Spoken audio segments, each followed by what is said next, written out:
오늘 말씀을 보도록 하겠습니다. 요나서 1장입니다. 요나서 1장 4절에서 15절입니다.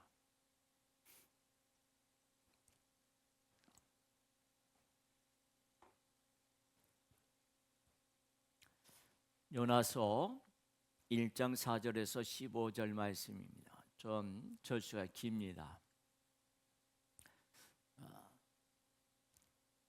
다 잘하신 줄 알고 제가 봉독해 드리겠습니다. 이 계시된 말씀을 봉독해 드릴 때 살아계신 하나님의 음성을 들으실 수 있기를 바랍니다. 여호와께서 큰 바람을 바다 위에 내리시매 바다 가운데서 큰 폭풍이 일어나 배가 거의 깨지게 된지라. 사공들이 두려워하여 각각 자기의 신을 부르고 또 배를 가볍게 하려고 그 가운데 물건들을 바다에 던지니라. 그러나 요나는 배 밑층에 내려가서 누워 깊이 잠이 든지라. 선장이 그에게 가서 이르되 자는 자여 어찌함이냐, 일어나서 내 하나님께 구하라. 혹시 하나님이 우리를 생각하사 망하지 아니하게 하시리라 하니라. 그들이 서로 이르되 자, 우리가 제비를 뽑아 이 재앙이 누구로 말미암아 우리에게 임하였나 알아보자 하고 곧 제비를 뽑으니 제비가 요나에게 뽑힌지라. 무리가 그에게 이르되 청하건대 이 재앙이 누구 때문에 우리에게 임하였는가 말하라.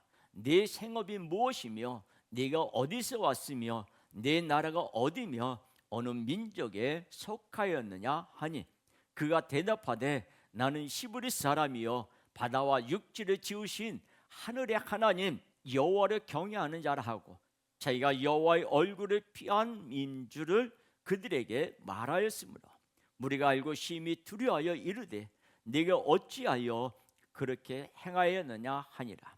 바다가 점점 흉룡한지라. 무리가 그에게 이르되 우리가 너를 어떻게 하여야 바다가 우리를 위하여 잔잔하겠느냐 하니 그가 대답하되 나를 들어 바다에 던지라. 그리하면 바다가 너희를 위하여 잔잔하리라. 너희가 이 큰 폭풍을 만난 것이 나 때문인 줄을 내가 아노라 하니라. 그러나 그 사람들이 심소 노를 저 배를 육지로 돌리고자 하다가 바다가 그들을 향하여 점점 더 흉흉함으로 능히 못한지라. 무리가 여호와께 부르짖어 이르되 여호와여 구하고 구하오니 이 사람의 생명 때문에 우리를 멸망시키지 마옵소서. 무죄한 피를 우리에게 돌리지 마옵소서. 주 여호와께서는 주의 뜻대로 행하심이다 하고 요나를 들어 바다에 던짐에 바다가 뛰노는 것이 곧 그친지라. 아멘. 지난 한 주간도 주님의 은혜 가운데 우리가 생활을 했고요. 또 오늘은 또 건강을 주셔서 주님 앞에 나와서 예배를 드릴 수 있게 해주신 은혜에 우리가 감사합니다. 우리 생활 속에서 많은 이야기들을 우리가 많이 듣고 있는데 그 많이 듣는 것 가운데에서 우리에게 유익한 것도 있고 그렇지 않은 것도 있습니다. 또 이야기를 듣는 가운데 우리의 마음에 기쁘게 하는 것도 있고 우리의 마음을 불편하게 만드는 것도 있습니다. 그러나 오늘은 주님이 우리에게 들려주신 음성, 주님이 우리를 살려주시기 위해서, 우리에게 생명을 주시기 위해서, 우리에게 영원한 천국을 허락하시기 위해서 오늘 이 자리에 찾아오셔서 우리에게 말씀해 주시는 그 주님의 음성을 들으실 수 있기를 바랍니다. 주님의 말씀하시는 말씀을 듣고 그 말씀에 의해서 또 힘있게 담대하게 믿음의 생활할 수 있는 우리 모든 분들이 되기를 주님의 이름으로 축복합니다.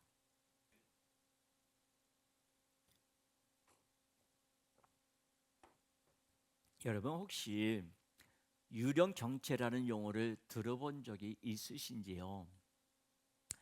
고속도로에서요 이유 없이 막힐 때가 있습니다. 차가 점점 왜 막히는지 이유를 모르고 있을 때가 있습니다. 그는 갑자기 불어난 통행량이나 교통사고 또는 도로공사, 병목 현상 외에 도로 정체가 일어나는 이유가 바로 유령 정체라고 말합니다. 그래서 유령 정체란 급 감속이나 잦은 차선 변경 때문에 차량의 속도를 줄이면서 그 뒤를 따라오는 차량이 그보다 더 속도를 줄이고 그 뒤에 따라오는 차량이 그보다 더 속도를 줄임으로 인해서 이렇게 연차적으로 영향을 끼치다 보니 전체적으로 교통체제가 정체가 나타나는 현상을 바로 유령정체라고 말합니다. 한마디로 배려와 양보 없는 이기적인 운전이 원인이라는 것이죠. 그런데 가만히 보면 나만 회피하려는 새치기나 얌체의 운전에는 손가락질하지만 인생의 안목에서 미리 살피고 예측해서 이득이 없는 길을 멋지게 회피하는 자에게는 찬사를 보냅니다. 일단 선하기를 피하라 라는 속담처럼요, 사람들은 뻔히 보이는 불이익을 재빨리 피하는 것이 현명하다고 생각합니다. 물론 공공질서를 해치는 새치기는 비난하지만 새치기 또한 당장의 불이익을 회피하려고 하는 것 같아요. 그것 아니겠습니까? 누구나 싫은 것은 짜증을 나고 피하고 싶고 좋은 것은 감사하며 맞아들이고 싶어 합니다. 그런데 문제는 항상 좋을 수가 없고 또한 모두가 좋은 것을 욕심내기 때문에 충돌이 일어날 수밖에 없는 것이 바로 우리가 사는 사회의 인간 사회의 한계라고 봅니다. 너도 나도 더 좋은 것을 맞이하기 위해 불꽃 튀기는 경쟁을 매일매일 경험해야 합니다. 그리고 자기가 생각하는 좋은 것을 맞이하게 되면 기쁘고 환호하지만 자기가 안 좋은 것을, 안 좋게 생각하는 것을 맞이하게 되면 깊은 한숨과 함께 어느 한순간 자신도 모르게 축 늘어지는 모습을 볼 수 있습니다. 이상하게도 안 좋은 일들만 연거푸 닥쳐오는 인생, 회피하고 싶은 마음이 가득합니다. 오늘 본문에도 회피의 본능의 인물이 나옵니다. 바로 선지자 요나에게 니느웨라는 대도시에 가서 하나님의 말씀을 외치라, 하나님의 말씀을 전하라고 명령이 임합니다. 그런데 니느웨는 북이스라엘을 멸망시킨 아수르라고 하는 나라의 수도입니다. 우리나라 사람들이 일본어 싫어하는 그런 감정이 아수르 수도 니느웨를 향하여 유대인들과 그리고 요나에게도 있습니다. 그래서 요나는 하나님의 명령을 피하여 다시스로 가는 배를 타고 도망을 시도합니다. 하지만 하나님의 눈은 결코 피할 수 없습니다. 요나가 탄 다시스행 배는 엄청난 폭풍을 만나 파손 위기에 봉착하게 됩니다. 근데 왜 하나님은 하기 싫은 일을 억지로 시켜 놓으시고 그것을 별미로 요나를 심판하려는 것 아닙니까? 하기 싫은 일을 억지로 맡은 것도 아주 곤욕스러운 것인데 거기에 고난까지 겹친다면요, 당장 당하는 입장에서는 얼마나 힘들고 억울하겠습니까? 지금 요나는 이렇게 되리라는 것을 알고 다시스로 도망쳤고 배가 풍랑을 만났어도 억지로 배 밑층에서 잠을 청했을지 모릅니다. 흔들리는 배 안에서 깊은 잠을 들려고 애쓰는 요나의 모습은 무딘 것이 아니라, 무감한 것이 아니라 모든 것에 회피하고 싶은 측은함이라는 것이 오히려 맞는 것 같습니다. 그러나 하나님은 너무나 집요하십니다. 계속되는 폭풍에 배가 더 이상 버틸 수 없어서 배 안에 있는 사람들은 배를 가볍게 하려고 그 안에 있는 모든 물건을 버려보고, 그리고 거기다 어떻게 했습니까? 각자의 신에게 기도도 해봅니다. 이런 상황에서 선장이 잠을 자는 요나를 발견하고는 그의 무심함에 어이없어하면서 너도 너의 하나님께 기도하라고 다그치며 말을 합니다. 여전히 상황이 호전되지 않자 사람들은 제비라도 뽑아보자고, 이렇게 일어나는 원흉이 누구냐고 밝혀보자고 하면서 바로 제비뽑기를 하는데, 그 제비뽑기에서 요나가 뽑혔습니다. 이제 요나는 자신이 처한 상황을 모두에게 말합니다. 이 배가 큰 폭풍을 만난 것이 자기 때문이라고 하면서 자기를 바다에 던지라고 이야기합니다. 그런데 한 사람을 바다에 던진다고 폭풍이 잔잔해질 수 있습니까? 인수당의 심청이도 미신에 의한 희생일 뿐이었습니다. 혹시 요나는 하기 싫은 일을 억지로 맡기고 폭풍과 같은 고난으로 힘들게 하는 하나님 때문에 회피한다고 발버둥 쳐도 도망갈 수 없는 자신의 암담한 인생에서 차라리 죽어서라도 벗어나고 싶었던 것은 아닐까요?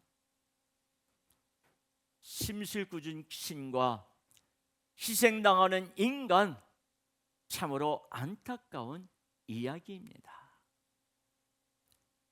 인간은 신의 심술을 피해 다녀야 하는 그런 존재입니까? 처음 인간은 전혀 그렇지 않았습니다. 온 천지 만물의 창조주신 하나님께서 인간을 창조하셨지만 인간은 단지 조물주의 장난감이 아니에요. 유일하게 하나님과 교제하는 대상이었습니다.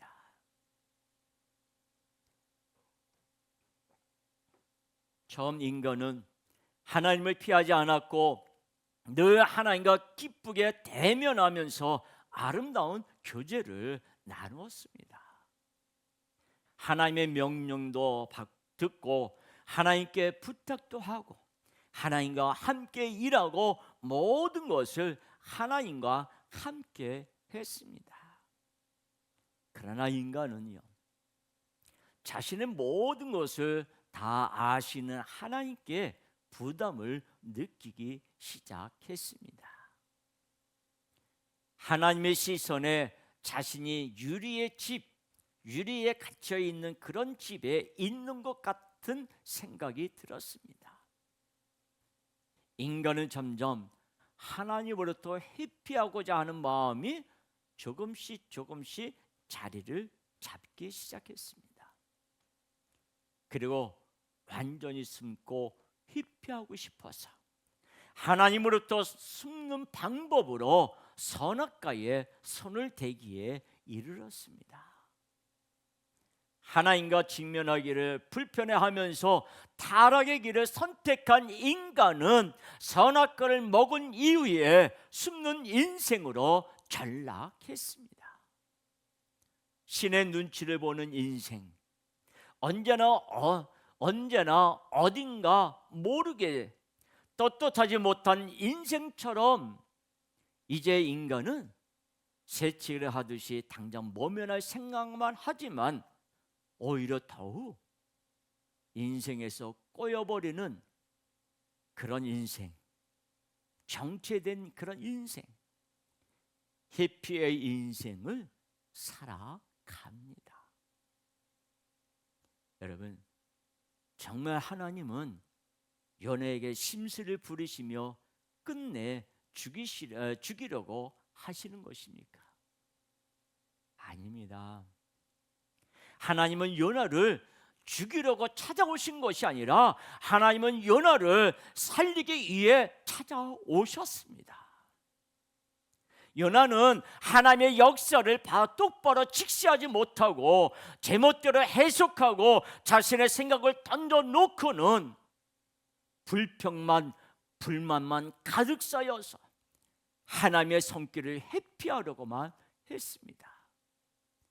그런 요나에게 하나님은 폭풍 가운데 찾아오셨습니다.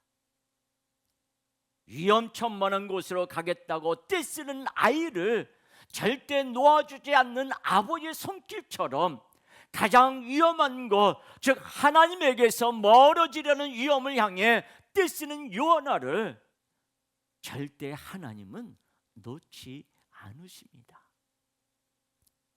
요나를 찾아오신 하나님은 여전히 눈을 피하는 요나에게 폭풍만 보는 것이 아니라 그 한가운데 하나님의 손길을 보도록 역사하십니다.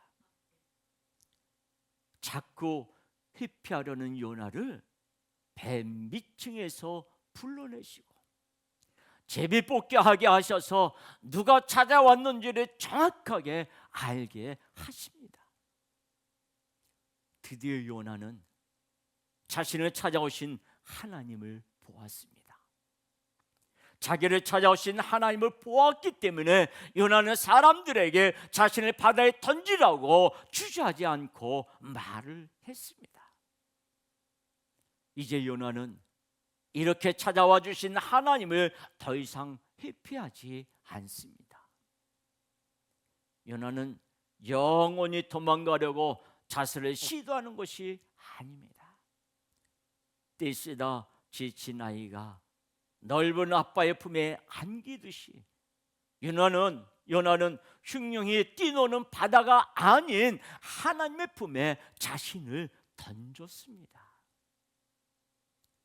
요나 자신을 내버려 두지 않으시고 직접 찾아와 주신 그 사랑의 손길을 감사하고 또 감사하며 요나는 하나님께 자신을 던졌습니다.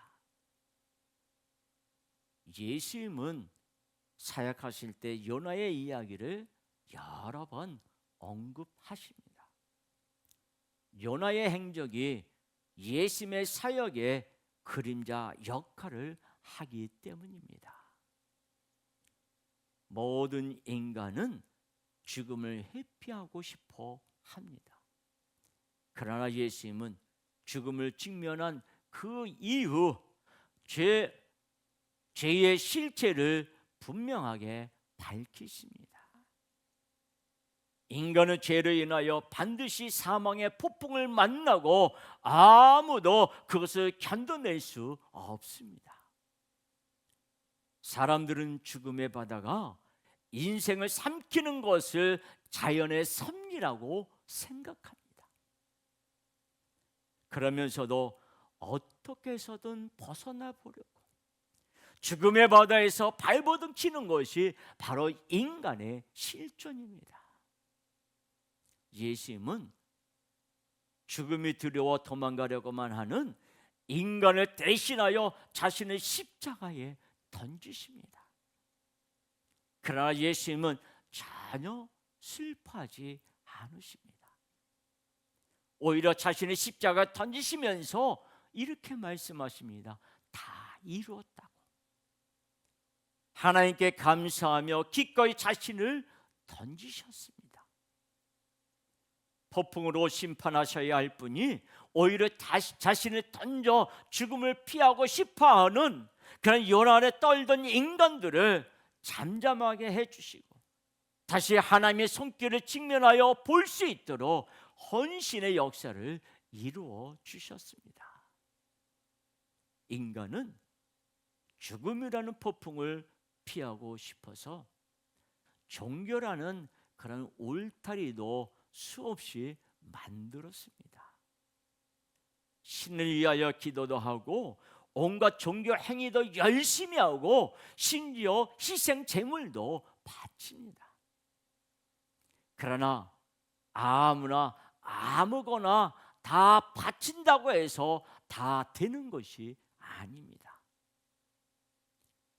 인수당에 빠진 심청이도 미련한 희생 제물이었을 뿐입니다.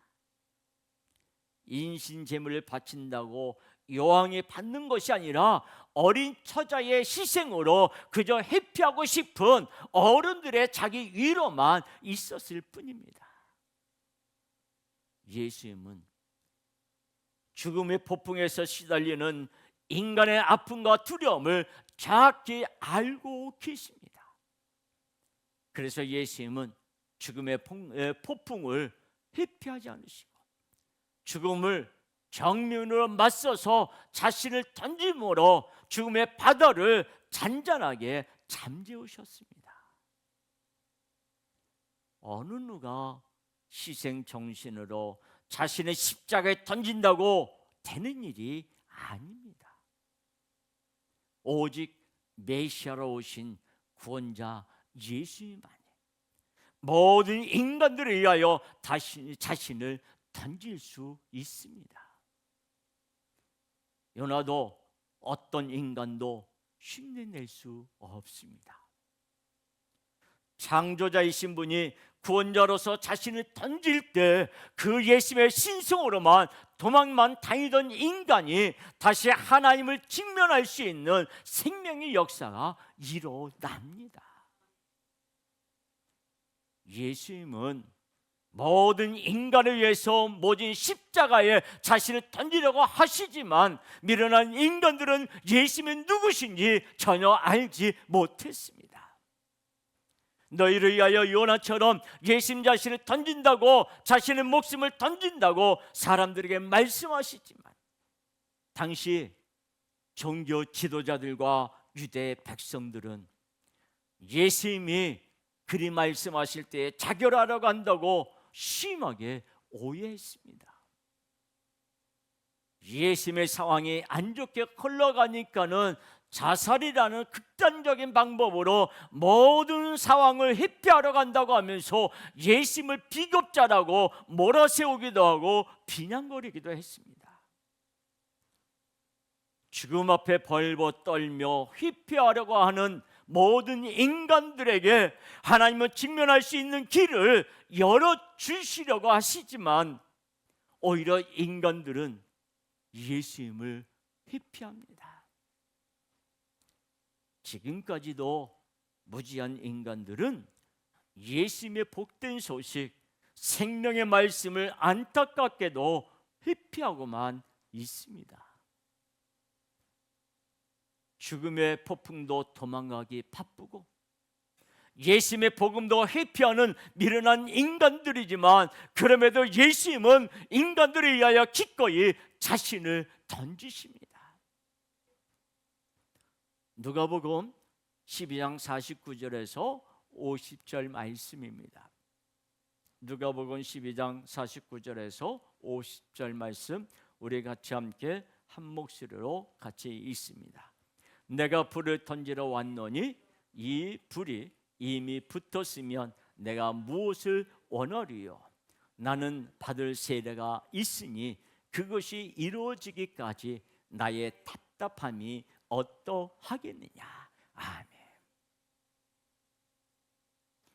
50절에 보면 나는 받을 세례가 있으니, 이 받을 세례는 예수님의 죽음을 말씀하시고 있어요.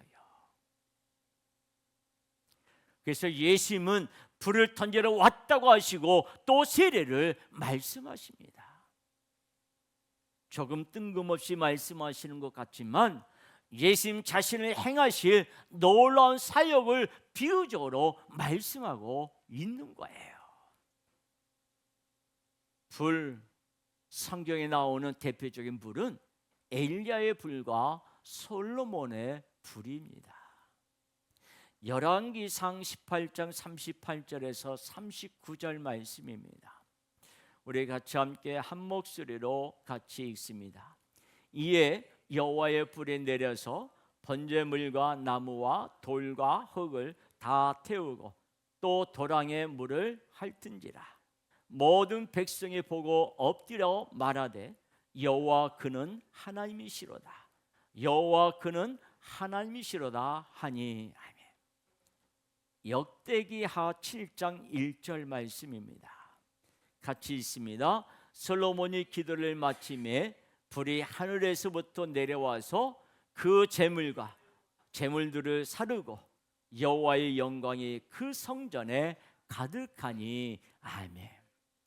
여기 열왕기 18장에 나오는 하늘에서 내린 엘리야의 불과 역대기하 7장에서 낙성식 때 임한 솔로몬의 불은 모두 용서를 의미하고 있습니다. 바로 예수님은 용서의 불을 던지러 오셨습니다. 죄를 태우고 사해주기 위해서 예수님은 인간들에게 오셨습니다. 그 용서를 위해서 땅에 던지는 불은 예수님의 죽으심입니다. 예수님의 받으실 세례 역시 예수님의 죽음을 말씀합니다. 예수님의 답답함은 십자가의 두려움이 아니라 예수님을 회피하는 인간들에 대한 답답함이에요. 그래서 예수님은 자신의 십자가에 던져 이 땅의 용서불이 붙도록 끊임없이 역사하여 주십니다. 예수님의 불은 인간의 삶을 불태우는 심판과 멸망의 불이 아닙니다. 회피하기만 하는 인간에게 활활 타오르는 불기둥처럼 예수님을 주목하여 직면할 수 있도록 구약에서부터 약속하신 죄를 태워주실 용서의 불을 자신의 죽음으로 화끈하게 불붙도록 그리 역사하십니다. 모든 인류의 죄가 예수님의 불로 하나님 아버지께 용서받는 것을 감사하고 또 감사하며 예수님은 십자가에 기꺼이 자신을 던지셨습니다. 인간은 감사를 착각하며 살아갑니다. 감사는 내가 싫은 것을 회피할 때 한숨을 후 쉬면서 하는 안도감이 아닙니다. 감사는 내 고난을 회피하는 것이 아니라 그 고난을 직면할 때 그 안에서 역사하시는 예수님을 보는 것이 감사입니다.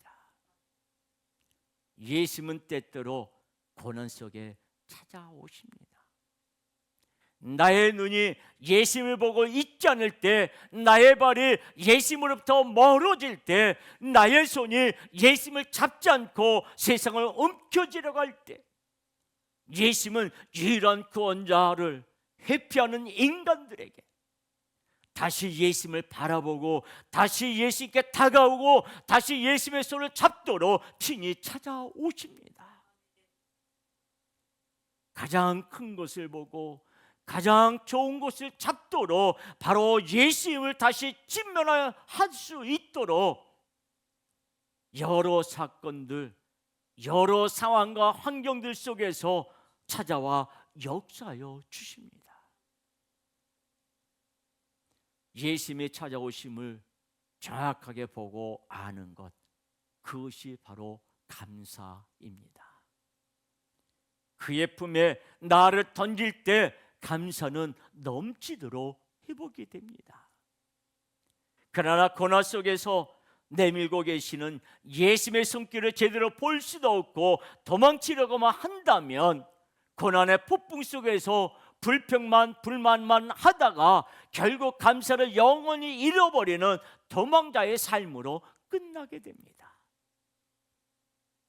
때로는 풍랑으로, 때로는 고난으로 흔들며 보지 못했던 것을 직면하게 하시고 나를 품에 안아주시려고 팔을 벌려 기다리시는 예수님은 어떻게 하셨을까요? 예수님께 털썩 안길 때 내 인생의 진정한 감사가, 내 인생의 가장 큰 감사가 세상에서 수놓게 되는 거예요. 하나님 아버지는 하나님이 싫다고 도망하며 회피한 인간에게 애써 다시 찾아가십니다. 인간은 무시당했으면 나도 무시함으로 대응하며 회피하고 말 텐데요. 그런 말 있잖아요. 똥이 무서워서 피하는 것이 아니라 더러워서 피한다는 말처럼요. 하나님은 인간을 더럽다고 피하지 않으시고 인류를 위해 독생자 예수님을 던져주셨습니다. 죽음의 풍랑에 죄인 대신 던지신 구원자 예수님을 통하여 인간들의 하나님을 피하지 않고 다시 하나님을 대면하며 그 놀라운 섭리를 정확히 보고 한량없는 사랑의 품에 완전히 안기도록 역사해 주십니다. 인간은 가장 소중한 것을 던지지 못하고 더러운 것은 품에 품지 않지만 하나님 아버지는 독생자 예수님을 십자가에 던지시고 더러운 인간을 품에 안아주셨습니다. 이것이 바로 감사할 수밖에 없는 하나님 아버지의 사랑과 은혜입니다. 오늘 성경에서 회피의 달인 도망자 요나는 엄청난 폭풍을 만나 배 안의 사람들에게 바다에 자신을 던지라고 했습니다. 하기 싫은 일을 억지로 시키다가 말도 안 듣는다고 폭풍의 고난까지 마구 휘두르시는 심세정의 하나님으로부터 죽어서라도 벗어나고 싶어서 요나가 발악하는 것이라고 생각할 수 있지만 아니라는 거예요. 친히 요나를 찾아오신 하나님은 죽이려 하심이 아니라 요나를 살리려고 하십니다. 육도 살리고 영도 살리려고 하나님은 친히 찾아오셨습니다. 더 이상 요나는 폭풍의 바닷속에서 도망하고 회피하지 않았습니다. 요나는 친히 찾아오신 하나님의 손길을 정확하게 보았습니다. 자신의 육도 영도 살려주시기 위해서 친히 찾아오신 하나님께 감사의 고백을 하면서 요나는 하나님의 품에 자신을 던졌고 하나님은 사랑의 품에 요나를 포근히 안아주셨습니다. 그리고 바다가 잔잔해졌습니다. 이제 모든 무리가 단순히 폭풍의 바다가 아니라 그 안에 찾아오신 하나님을 정확하게 보게 되었습니다. 사랑하는 자를 친히 찾아오시고 그를 안아주시는 하나님을, 그리고 찾아오신 하나님께 감사하며 자신을 던지는 요나를 보았습니다. 16절에 모든 이들이 두려움 가운데서 무엇을 소원했겠습니까? 살아계신 하나님, 요나의 하나님을 자신의 하나님으로 감사하며 소원하지 않았겠습니까? 이제 요나는 하나님의 품에 안겨서 하나님의 숨겨놓은 선물, 구원의 잠수함, 큰 물고기를 타고 새로운 여행을 떠나게 된 거예요. 인생이라는 여행 속에서 이 세상 사람들은 고난과 불행은 소나기처럼 피해가는 것이 지혜롭다고 생각합니다.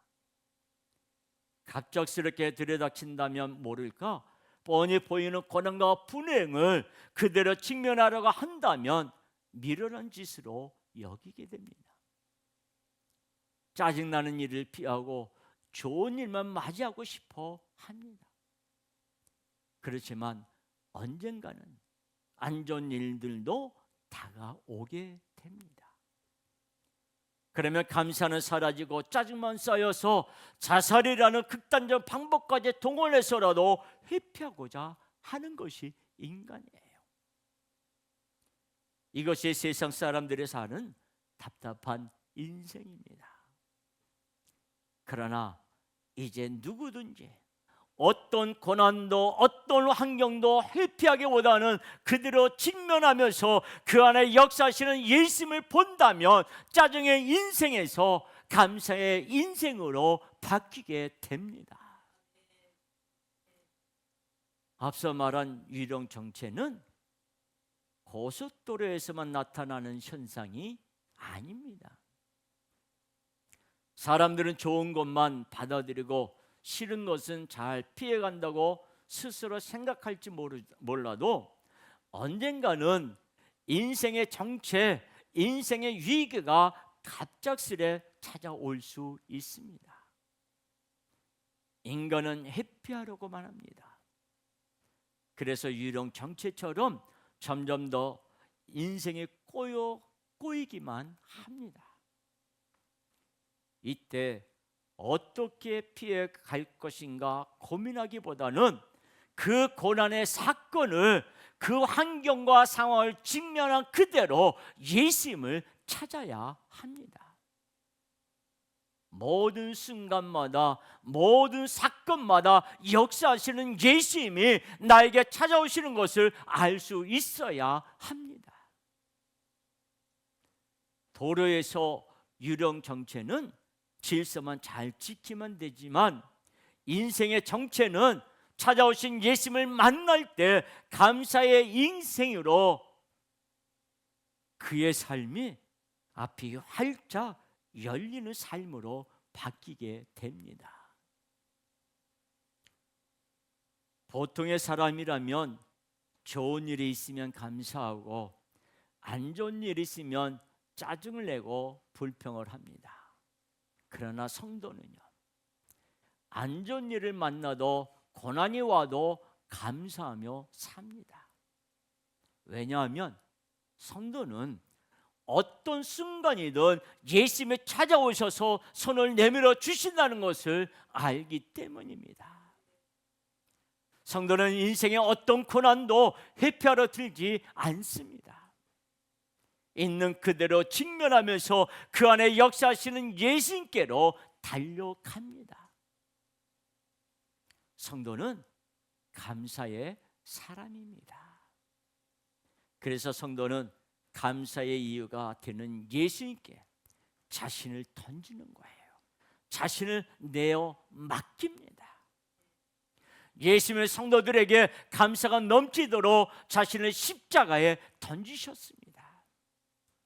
그런데 신앙생활하는 이유가 큰 화를 피하기 위해서라면 미련하게 고행하는 것은 성도의 자세가 아닙니다. 성도에게는 모든 삶의 시간이 기쁨에 감사하고 기쁨의 시간이고 기쁨의 그런 기간이 되는 거예요. 모든 인생의 순간마다 회피를 먼저 생각하기보다 모든 것에 직면하여 그 안에 역사하시는 예수님께 달려가면서 감사의 삶을 사는 자가 바로 예수님을 믿는 성도의 자세입니다. 만약 여러분이 잘 나가는 어떤 일을 하게 된다면, 그런데 갑작스럽게 문제가 생기기 때문에 그것이 어렵게 된다면 어떤 생각이 들 것 같습니까? 대부분의 경우 걱정과 근심, 짜증과 원망이 가득 쌓일 것입니다. 그러나 우리는 조금 다른 시각을 가져야 합니다.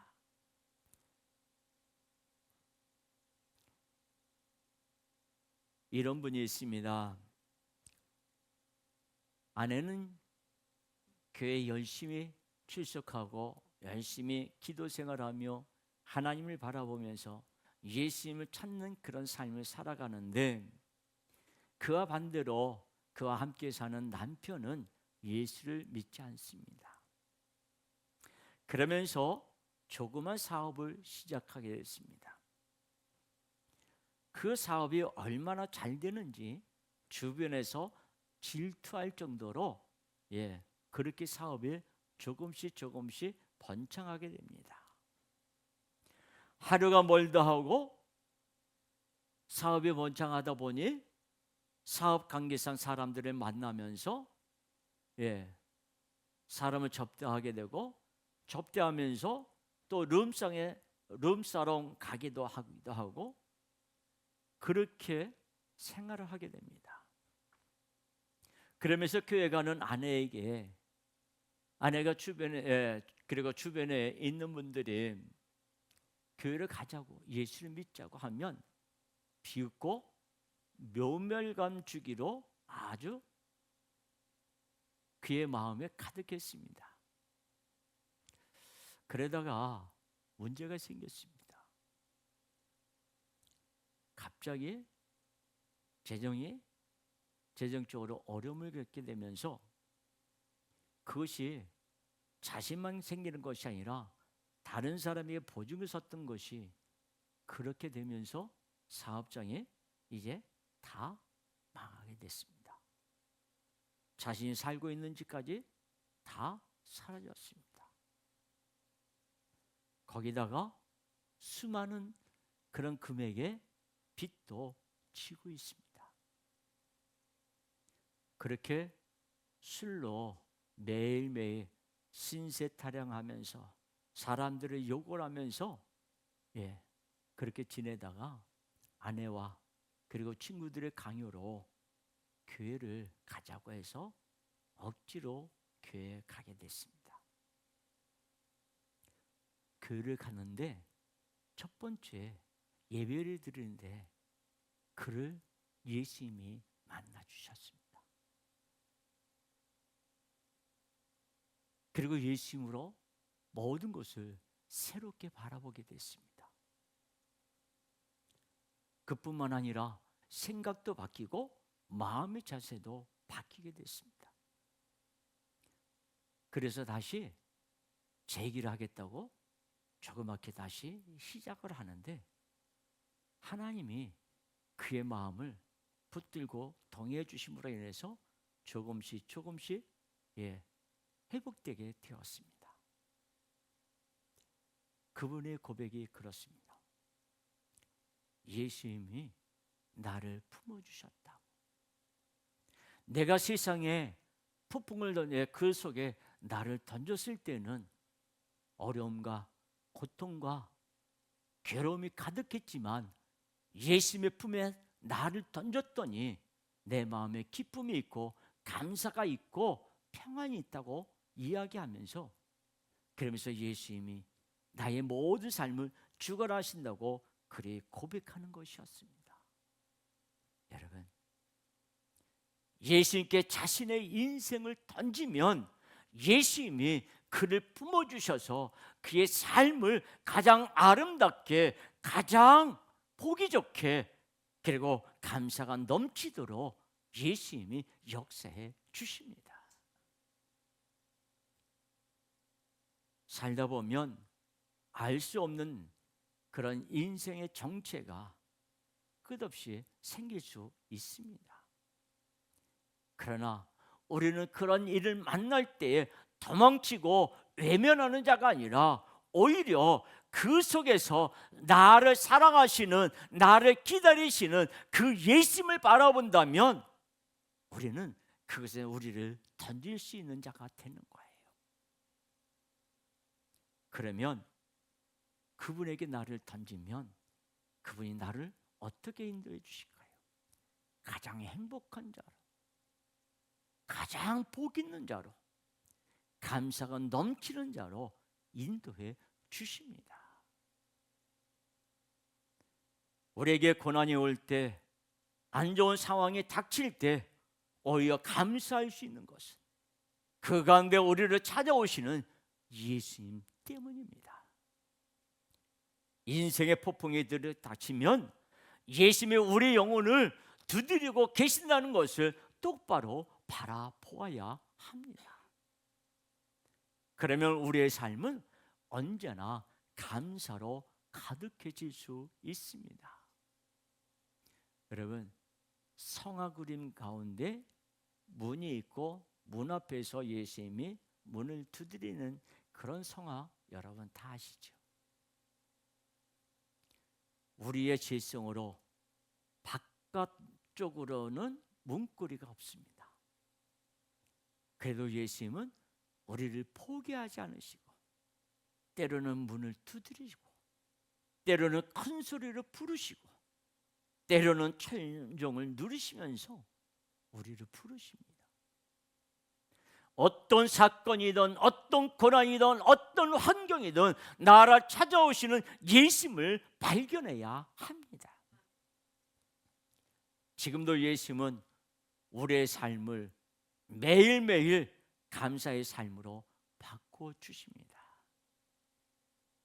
이제 우리는 고난이 비켜가게 해달라고, 안 좋은 것을 피하게 해달라고 그리 기도하는 자가 아닙니다.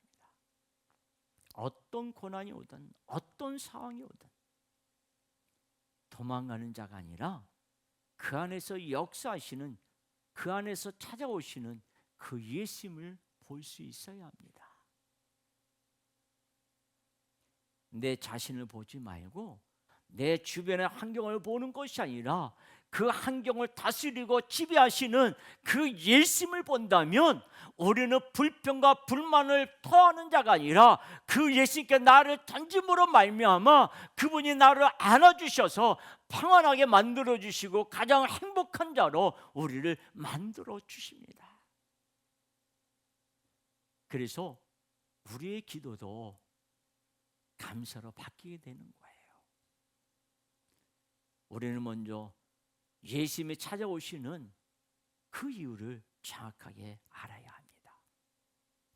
나의 눈이 예수님에게서 돌아갔는지, 나의 발이 예수님에게서 멀어졌는지, 나의 손이 예수님 대신 다른 것을 내가 움켜쥐고 있는 것은 아닌지, 그것을 직면하고 회개 기도가 우리가 가장 먼저 있어야 합니다.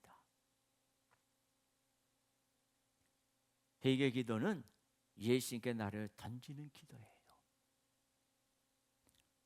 회개하는 우리를 예수님은 사랑의 품에 안아주십니다. 그래서 우리의 기도는 회개의 기도로 시작해서 감사의 기도로 마치게 되는 거예요. 오늘도 예수님은 우리를 찾아오십니다. 아니, 우리를 찾아오셨습니다. 찾아오신 예수님께 감사하며 그분의 품에 나를 던지면 그분은 우리를 따뜻한 품으로 안아주십니다. 이제부터 우리가 모든 그런 삶 가운데 우리가 어떤 문제를 만나도 문제를 보지 말고 그 문제를 다스리고 그 문제 속에서 역사하시는 그 예수님을 본다면 우리는 감사하는 삶을 살아갈 수 있습니다. 저와 여러분 이제 그 예수님을 볼 수 있기를 바랍니다. 나를 찾아오시는 예수님을 볼 수 있는 눈을 열려줘야 합니다. 그래서 내 상황에 직면한 모든 것 가운데 내가 예수님을 보지 못했던 것, 내가 나를 찾아오시는 그 예수님을 맞이하지 못했던 것, 그것을 우리는 주님 앞에 고백해야 합니다.